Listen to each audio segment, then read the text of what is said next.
Alright, now that you've got your old windshield banner off, you have your new one placed where you like it. I measured and put marks on mine so I can align it to the same height where the old one was. We are going to trim our tape that we have on the edge. We're going to lift it up.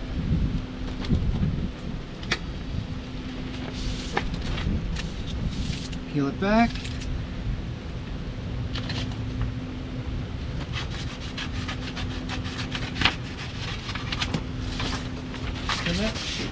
Today we're doing wet apply, so I have some soap and water in this and that. I'm just going to spray a little bit on here.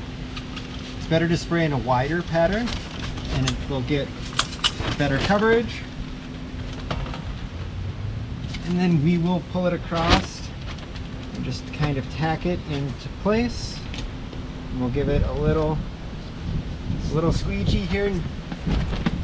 Then we're going to go over to the other side. We're going to take our center hinge tape off.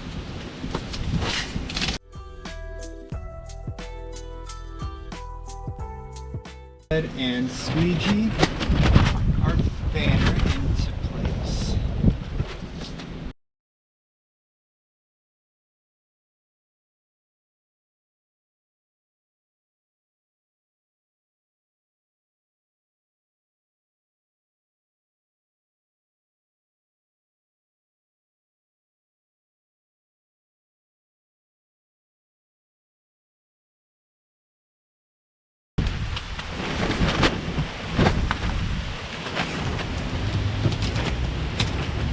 Use a sharp new razor blade that's a retractable one. Give it a fresh snap so you have a new blade in there.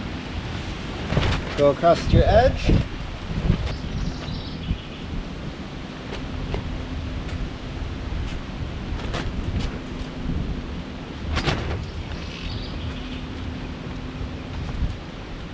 After you have it cut, go back and squeegee your corners down nicely.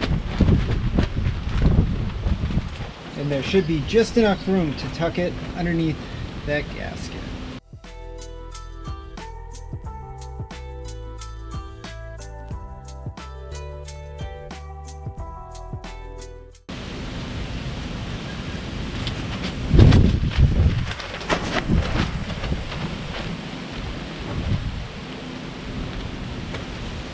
And there we go. There's our new windshield banner.